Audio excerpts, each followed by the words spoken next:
kita is-update na naman tayo mga kabukid dito sa ating tansyahan ng pagkain dito sa ating mga alagang tilapia. Bali ito na sila mga kabukid, ito yung first pan.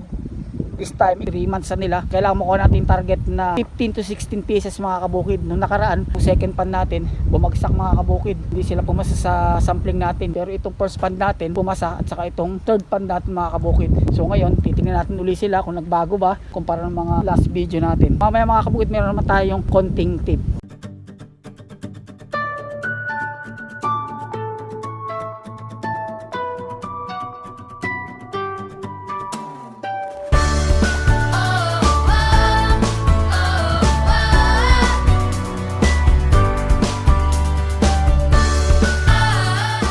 So sa feeding naman mga kabukid, nag-start ako kanina, nakadalawang timba sila mga kabukid. Hinigitan ko ngayon katanghalian mga kabukid, gawa nung pagkainitan ng araw. Sabi ko nga mas malakas silang kumain kaysa sa umaga. Pero kanina nakaubos sila ng 2 timba mga kabukid. Timbangan natin. Grower pa rin pinapakain natin, twice a day pa rin tayong papakain. Pero itong bagong lipa, pinamemerenda ko pa sila sa hapon kasi nga para makahabol. The same time itong second pad, pinamemerenda ko pa rin sila ng at least 2 tabo mga kabukid. Parang ayaw nila lumapit Bakay baka makapagsampil pag ayaw lumapit.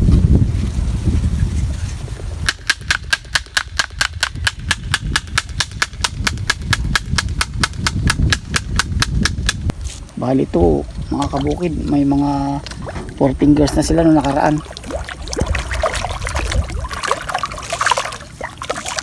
Ang panahon namin dito mga kabukid is kainitan, pero paminsan-minsan sa gabi umuulan. Ito ang bare months na mainit. Pilak sila. Parang bantad na sila rito sa ating net mga kabukid. Dalawa ay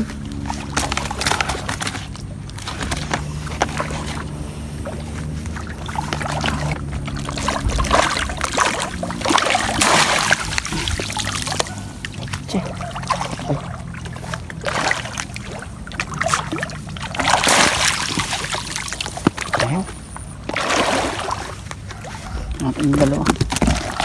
Tingnan nyo itong dalawang nakuha mga kabukid, 4 fingers, at saka medyo matitigas na yung laman nila gumugulang na sila. 4 fingers pa rin. Tataba pa din nila. Natin sa third pan na lang mga kabukid muna. Dito naman parang ayaw naman dito sa mga inilipat.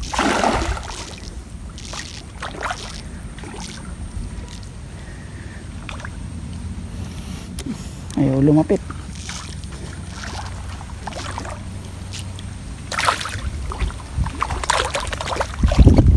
Kaya balikan natin ito mamaya.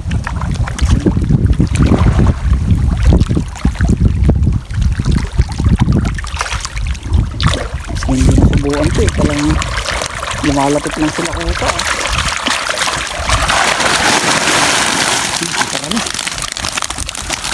lalaki na nila.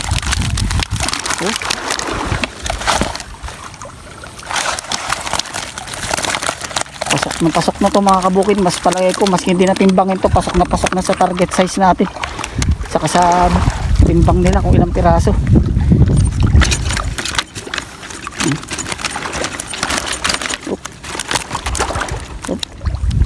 3 kilo pinakuha natin. 3 kilo, bilangin na natin.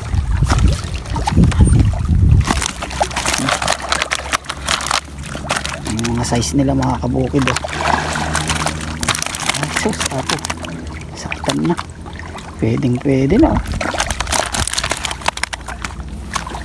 gapalad na mga kabukid. Good size na to. 1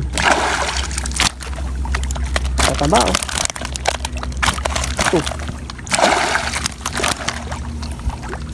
okay 3 4. Yung pinakamalaki mga kabukid parang 4 na pan. 5 6 7 8 9. Yung pinakamaliit magpo 4 fingers na rin. 10 11 12 13 14 15 16 mga kabukid. Kung 3 kilo yun, 16 divided by 3 5, 6, 5, 6 mga kabukid. Ito, pwede natin i-finisher to, pero medyo nakita ko parang may naiwan pang mga 3.5 fingers. So i-grover lang natin sila. Pasok na pasok to sa ating target na bilang ng 1 kilo mga kabukid. Ayos yung third pan natin. Maganda yung size 20 ni Boss Romel. Shoutout nga pala kay Boss Romel, boss.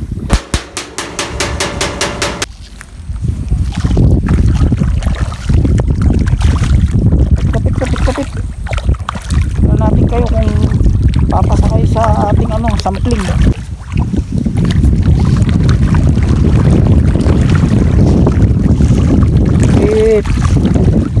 Visit kayo yung lumapit parang ilang nasanay kayo gawa ng kaya mailap yung mga kabukid gawa ng inipato nga sila na bulabog yun, kaya medyo bilap sila.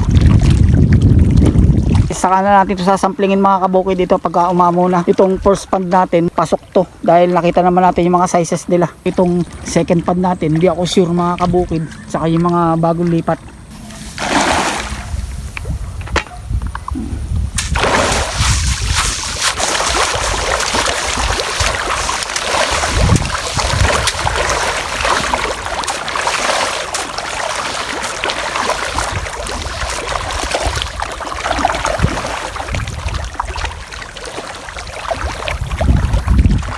Lakas naman silang kumain mga kabukid dahil kaninang umaga nga 2 timba. So mga kabukid, kung nakakaubos nga pala sila na 2 timba sa umaga at nakikit 2 timba sa hapon, 6 kilos to isang timba, 24 kilos. Ang isang bag kasi ito is 25 kilos, pero sabi ko nga pinapakain ko pa rin to ng hapon, pinamemerenda ko pa rin.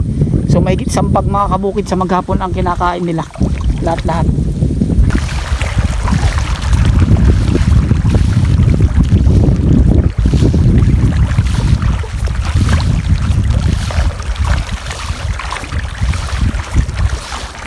Tip mga kabukid, kasi may nagtanong, sabi niya, boss, kasi parang nababawasan yung mga alaga kong tilapia, paano ba malalaman kung nababawasan ito o hindi? Simple katanungan lang to mga kabukid, pero dapat nating sagutin na naaayon sa experience ko mga kabukid sa pag-oobserba. So marami tayong mga kalaban mga kabukid dito sa ating tilapia, mga first finger, second or third finger, kayang-kaya ng ibon to mga kabukid. Lalo nung nahuli ko rito, inasilo rito sa may tali, ibon mga kabukid, kalaban yan. Kung hindi natin nabubugaw, kung hindi ka rin lang naman nakatutok, lagi ka rin wala, hindi mo alam na meron na palang mga ibon na namamasyal dito mga kabukid. So pangalawa, dito sa amin, aso mga kabukid, katulad yan yan, tuta ko yan, pero hindi pa naman natututong kumain ng tilapia yan. Tip lang din, kapag may alaga kang mga aso, huwag mong pakakainin ng mga sariwa, lalo na yung sariwang isda, kasi pag nakain nila yan at nasanay sila sa sariwa, pati itong pispanyo talagang pupuntahan nila. So maraming mga pinagmumulan pa, katulad ng mga dalag, hito, yan. Lalo na pag yung malaking dalag, kaya nilang kumain ng mga ganyan. Depende sa bunganga nila. Kasi naranasan ko rin yan, nagbabawas. Ala naman lumulutang mga kabukid, bakit nababawasan? Nalalaman ko yan mga kabukid sa pagpapakain. Kung gaano karami nakakain nila, tapos biglang kinabukasan, hindi nila maubos yung regular na pinapakain mo. Kasi ang pagkain natin mga kabukid dapat hindi pabawas kundi padagdag ng padagdag mga kabukid. So magtataka ka, yung dating dami ng kinakain nila is bigla na lang umuunti sa halip na padagdag ng padagdag. Magana naman silang kumain, hindi naman sila tamad kumain. Yun na mga kabukid, kabahan ka na. Ibig sabihin, doon natin malalaman kung nababawasan o hindi yung ating mga alagang tilapia. Ang brutal na lang dito mga kabukid sa ating pag-aalaga ng tilapia is yung gabi-gabi may nagnanakaw. Kinakawil nila yan, maski pa isa-1 kilo, 2 kilo gabi-gabi, o maski pag wala kayo, talagang mararamdaman nyo na pabawas ng pabawas mga kabukid ang ating mga alagang tilapia. So boss, sana nasagot ko yung katanungan mo. So yun lang mga kabukid ang ating